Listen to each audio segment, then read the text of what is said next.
If you have a shower head and want to install a full shower kit, the first step is to take the shower head off. Sometimes you're able to do this by hand, or you may require to take a crescent wrench and take it off like that.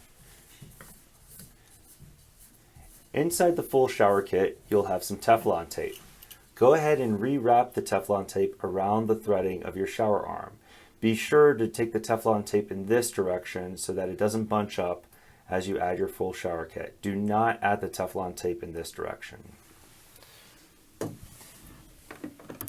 The full shower kit also includes O-rings. You can use the O-ring to eliminate any possibility of links between any connection.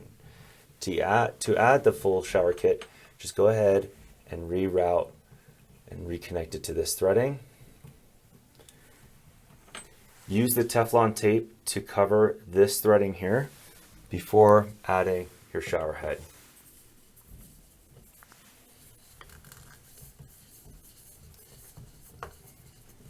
And there you have it. Your full shower kit is now installed.